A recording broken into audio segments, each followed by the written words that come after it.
Hello bachcho, let's read out the question first. Three identical uniform rod each of length L are joined to form a rigid equilateral triangle. Its radius of gyration about an axis passing through a corner and perpendicular to the plane of triangle L divided by under root of n where n is.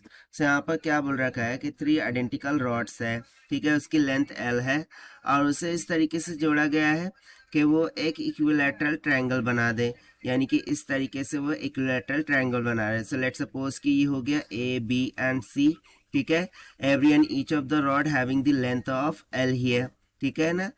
सो जो radius of gyration है about the axis passing through the corner and perpendicular to the plane of the triangle, वो हमें कितना मिल रहा है L by under root of N. So इनका मान कैलकुलेट करना है।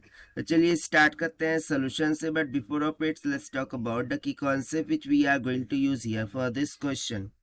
सो यहाँ पर हमें कहीं ना कहीं मोमेंट ऑफ इनर्शिया का जिक्र होगा। So let's say moment of inertia about centre of rod, ठीक है, अबाउट सेंटर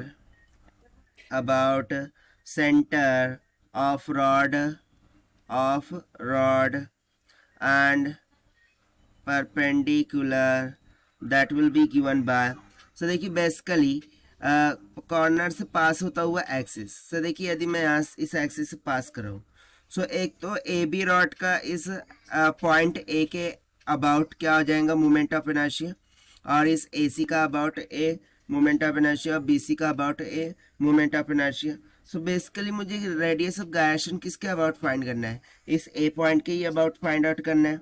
सो देखिए moment of inertia about centre of rod and perpendicular, इसका फॉर्मूला हो जाता है M L square divided by 12 के इक्वल, ठीक है, ये एक कंसेप्चुअल फॉर्मूला यहाँ पर लगेगा।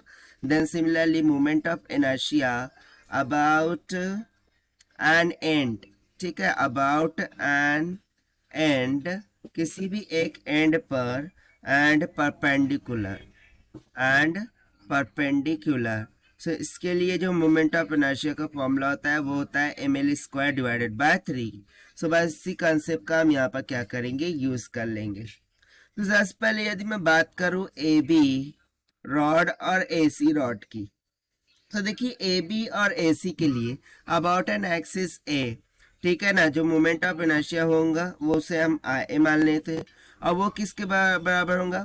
तो देखिए एक एंड के अबाउट में, यानी कि ये end B end B C, इसके अकॉर्डिंग ये ए के रिस्पेक्ट में क्या हो रहा है, मोमेंट ऑफ इनर्शिया है।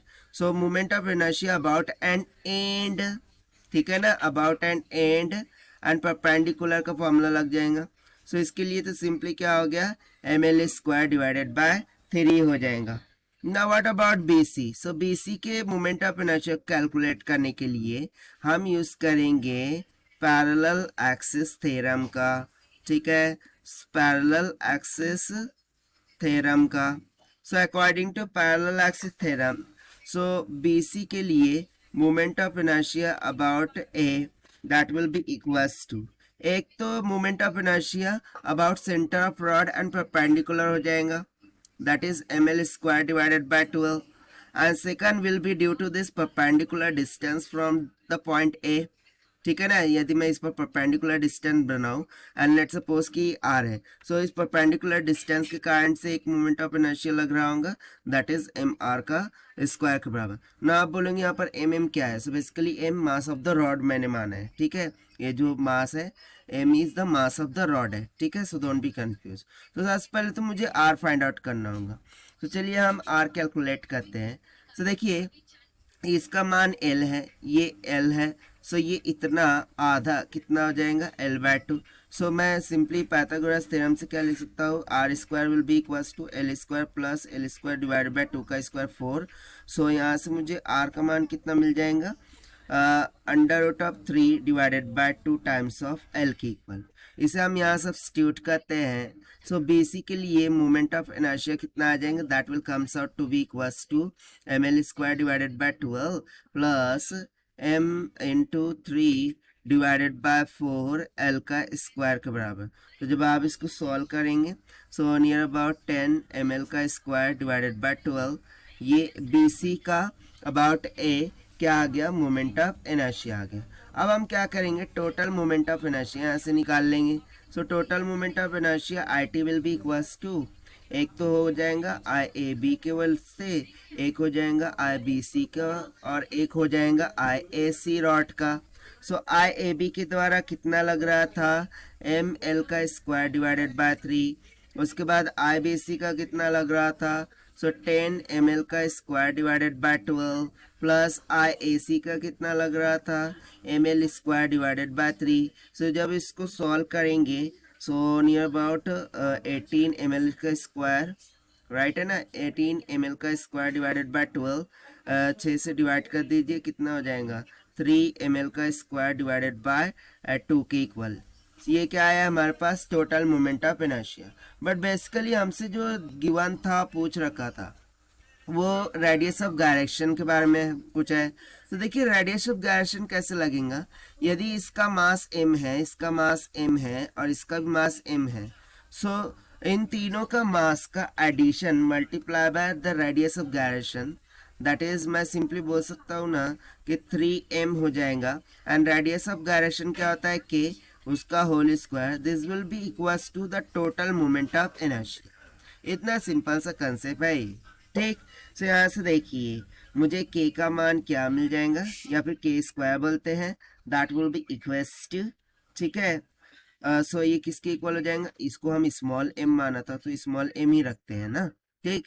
सो k square will be equals to, I total कितना निकल के आया था, 3ml का square divided bye 2 multiply by, ये इधर आके डिवाइड कर देगा 1 by thrice of m। So m से m कैंसल, 3 से 3 cancel, taking root on both side. So यहाँ से रेडियस ऑफ गायरेक्शन का वैल्यू कितना निकल के आएगा, l divided by under root of 2 के equal. And now see according to question ये हमें दे रखा था l by under root of n के इक्वल। सो इसे इक्वेट करते हैं l by under root of n से। सो यहाँ से हमें n का मान कितना निकल के आ जाएगा, 2 के इक्वल। और यही हो जाएगा हमारा आंसर फॉर दिस क्वेश्चन, जो कि हमने सॉल्व किया है by using the conceptual formula of moment of inertia about centre of the rod and perpendicular, and moment of inertia of an end and perpendicular से concept से, okay. So this is the required solution. I hope you understood well. Best of luck. Thank you.